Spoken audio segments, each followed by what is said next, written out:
सभी को प्रणाम। देखिए, आज धरती पर जो कुछ भी हो रहा है, हम कलयुग में जो कुछ भी घटता हुआ देख रहे हैं, जिस स्वरूप के अंदर भी वो हो रहा है, यदि हम उसे समझना चाहते हैं तो एक आम इंसान उसे बहुत ही आसानी से कैसे समझ सकता है, इसे मैं आपको बताने का प्रयास करती हूँ। हम इसे ऐसा समझते हैं कि सतयुग से कलयुग तक आते आते क्या बदल जाता है। मतलब कि जो सतयुग में सतो प्रधान दुनिया के अंदर भरपूर पवित्र ऊर्जा होती है ईश्वर की, वो धीरे धीरे एकदम डिक्लाइन हो जाती है, मतलब कम हो जाती है। इसको हम ऐसे समझते हैं कि जैसे मान लीजिए कि एक बहुत चौड़ी रोड है, ठीक है, और उस रोड के एक कोने पर यदि हम ऊपर आंख उठा के देखें तो बहुत ही ऊंचा पर्वत है, बहुत ही ऊंचा पर्वत है। और उस पर्वत का मतलब आप देखेंगे तो उसकी कहीं चोटी आपको नज़र नहीं आती, बहुत ही ऊंचा है, ठीक है।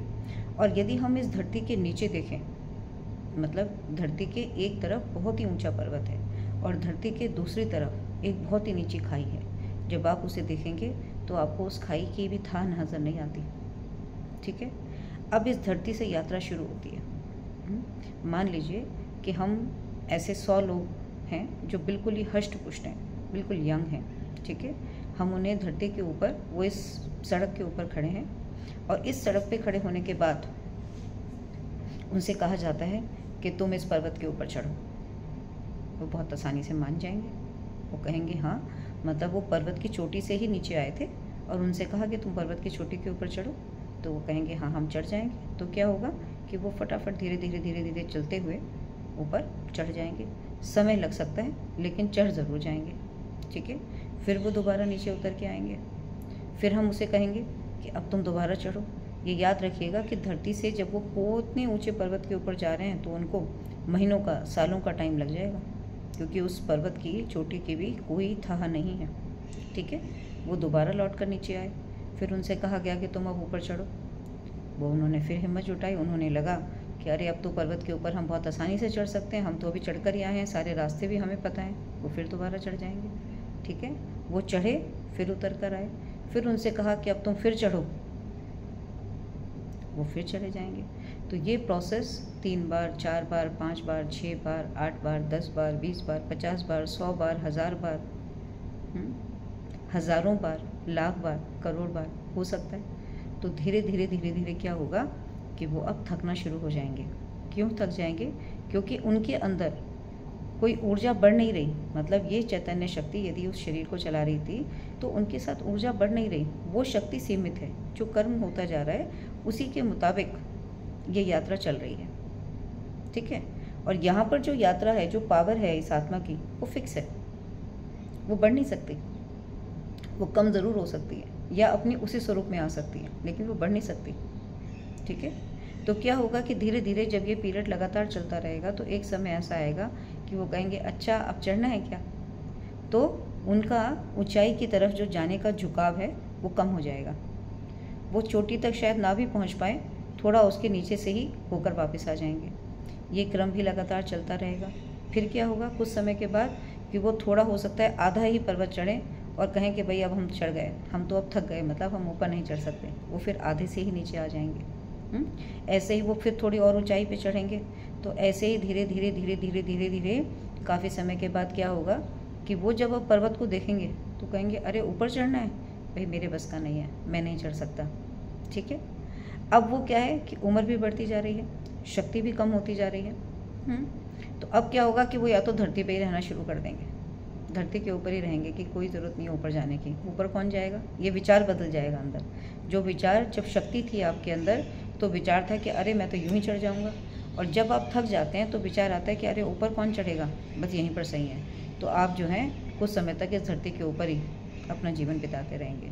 और जब धरती पर बिताते भी चले, मतलब थक जाएंगे, तो फिर क्या होगा कि हो सकता है कि आपकी ये शक्ति इतनी कम हो जाए कि अब आपको खाई दिखने लगे, या आप अपने आप को यदि संतुलन ना रख पाए तो ये भी एक चांसेस है कि अब आप खाई की तरफ आपका झुकाव होने लगा। पहले आप थोड़ा गिरेंगे, फिर जब आप वहाँ भी नहीं संभाल पाएंगे तो और गहरा गिरेंगे, और गहरा गिरेंगे, और गहरा गिरेंगे। और हो सकता है ये यात्रा भी जब अनंत सालों तक चलती चली जाए तो एक दिन ऐसा भी आए कि आप इस खाई के बिल्कुल तल में पहुँच जाएँ, ठीक है। यदि आप इस कॉमन एग्जाम्पल को समझ गए हैं तो आप मेरा एक वीडियो ज़रूर देखिएगा, जिसमें मैंने ये कहा है कि धरती के ऊपर और धरती के नीचे सूक्ष्म लोक होता है, सूक्ष्म वतन है, मतलब जहाँ आकारी दुनिया है। तो हम यदि इस धरती को पृथ्वी लोक मान लें और हम इस धरती के ऊपर की दुनिया को, जितने भी लोग, मतलब ये जो पर्वत बताया है, इसे हम धरती के ऊपर के लोक मान लें, और धरती के नीचे जो खाई बताई है हम इसे धरती के नीचे के लोक मान लें, तो आज धरती पर जो कुछ भी हो रहा है, जो असंतुलन हो रहा है, उसे हम बहुत आसानी से समझ जाएंगे। आज यदि आत्मा मतलब बिल्कुल थकी हुई है, आपके चारों ओर माँ प्रकृति भी बिल्कुल एनर्जी डिक्लाइन स्टेट के अंदर है, तो क्या होगा कि आपकी ये चेतना ऊपर जाने की तरफ विचार ही नहीं करेगी। मतलब वो सोचेगी ही नहीं कि कौन भगवान, मेरे बस का नहीं है, क्योंकि वो अंदर से इतना थकी है कि उसकी यात्रा प्रभु को पाने की यात्रा नहीं है। आज वो अपनी जिन समस्याओं के अंदर घिरा हुआ है, उसकी चेतना उन समस्याओं के साथ ही इतनी ज़्यादा उलझ गई है कि उसको बस वही सत्य स्वरूप दिख रहा है कि अरे मैं पहले इससे तो मुक्त हो जाऊँ, है ना। और क्यों कर रहा है? क्योंकि वो एनर्जी डिक्लाइन सोर्स के साथ ही जुड़ा हुआ है। आज वो जब ऊपर जा ही नहीं रहा, तो उसकी जो चेतना है, ये जो शक्ति है, ये ऊपर पर्वत की तरफ जुड़ी ही नहीं, या धरती के ऊपर के लोगों के साथ जुड़ी ही नहीं है। वो पुरानी कहीं स्मृतियां हैं, लेकिन वो कहीं अवचेतन मन में बहुत पीछे पड़ी हैं, जो सुप्त अवस्था के अंदर है ना, जो सुप्त अवस्था में है तो आपकी के अंदर, क्योंकि आप कहीं ना कहीं तो पहले धरती के ऊपर कई बार गए थे, ऊपर आए थे, नीचे गए थे, पर्वत की चोटी पे भी गए थे, सब कुछ आपके अंदर ही है, लेकिन वो कहीं सुप्त अवस्था में बहुत पीछे आपके अंदर पड़ा है, ठीक है। और जब आप धरती से नीचे की तरफ जाने लगे, तो जब आप नीचे गए तो नीचे क्या थी? खाई थी, है ना, और अंधकार था। प्रकाश धीरे धीरे कम होता जा रहा है, मतलब ऊपर जाने की यात्रा क्या है? प्रकाश की यात्रा है, और नीचे जाने की यात्रा क्या है? अंधकार की यात्रा है। तो आप थोड़ा नीचे गए, खाई के तह में पहुंच गए, तो आप बिल्कुल अंधकार वाली दुनिया में पहुंच गए। और जब उस अंधकार वाली दुनिया में भी रहे, आपने जो कुछ भी किया, वैसे ही अंधकार वाली स्मृतियाँ आपके कारण शरीर के अंदर आपके अवचेतन मन को बनाती चली गई।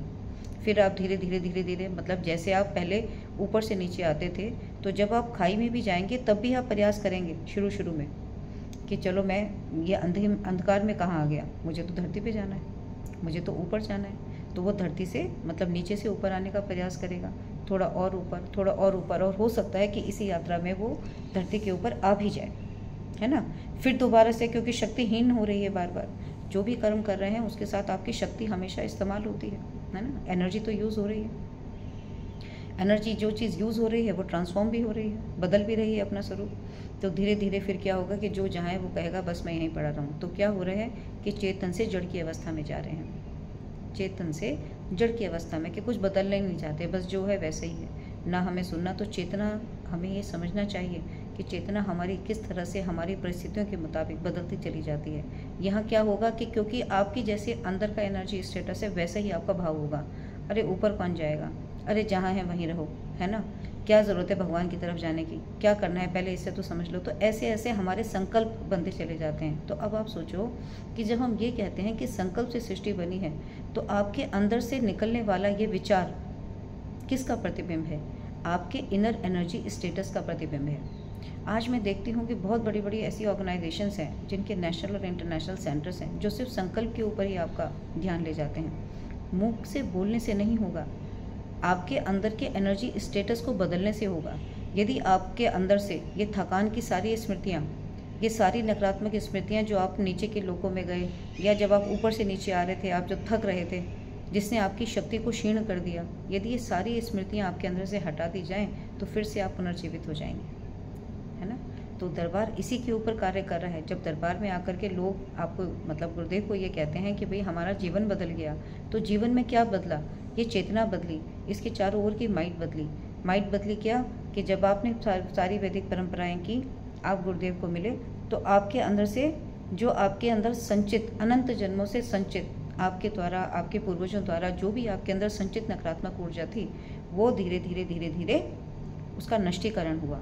तो जब नष्टीकरण, नकारात्मक ऊर्जा आपके अंदर से निकल गई और सकारात्मक ऊर्जा हवन के माध्यम से आपके अंदर आई, तो आपने स्वयं को हल्का महसूस किया। आपका मन भी अच्छा होगा, क्योंकि आपके मन के अंदर बुरे विचार कौन ला रहा था? आपके अंदर संचित नकारात्मक ऊर्जा, है ना।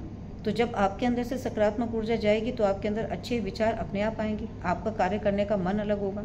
जब हम एक अच्छे मूड के अंदर होते हैं, तो हमारे विचार अलग होते हैं, एनर्जी अलग होती है, हमारे अंदर बूस्टअप होता है हमारा मोरल। लेकिन जब हम लो एनर्जी स्टेट के अंदर होते हैं, तो हम थके हुए होते हैं, है ना। तो इसीलिए क्या हो जाएगा कि सब कुछ बदलता चल जाएगा। तो बदलेगा कब? असली यात्रा क्या है? ये अंतर मन के मतलब आंतरिक परिवर्तन की यात्रा है।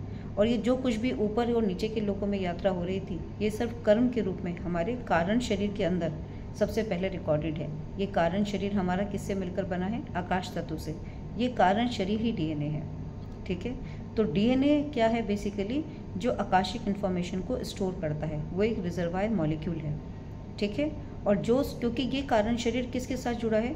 आत्मा की अनेक लोकों में अनंत समय में यात्रा के साथ जुड़ा है, उसके साथ पूरा कार्मिक पाथ जुड़ा है। इसीलिए वो क्या बनाता है? आपका सोल डीएनए। तो आज हम जिस फिजिकल डीएनए मॉलिक्यूल पे काम कर रहे हैं, वो फिजिकल डीएनए के बनने का आधार क्या है? ये सोल डीएनए। तो soul DNA makes a physical DNA, right. तो यदि फिर भी आपके मन में कोई प्रश्न आए, देखिए मेरा इन वीडियो सीरीज़ को बनाने का अर्थ सिर्फ एक कंसेप्ट को समझाना ही है। और क्योंकि जब हम अपनी चीज़ों को समझ पाते हैं तभी हम अपने आप को बदल पाते हैं। तो यदि आपके मन में कोई भी प्रश्न आए तो आप उसे बेझिझक पूछना मत भूलिएगा। ये मेरी आपसे सिर्फ एक सिंपल रिक्वेस्ट है। आपके प्रश्न से हो सकता है कि किसी दूसरे को भी अपने प्रश्न का उत्तर मिल जाए, और धीरे धीरे हम सभी एक यात्रा के अंदर चल रहे हैं, एक दूसरे का सहयोग करते हुए, एक दूसरे का साथ देते हुए, खुद भी उठते हुए, दूसरों को उठाते हुए भी सब कुछ प्रभु श्री चरणों में समर्पित करते चलें। बस यही एक छोटा सा प्रयास है। प्रणाम।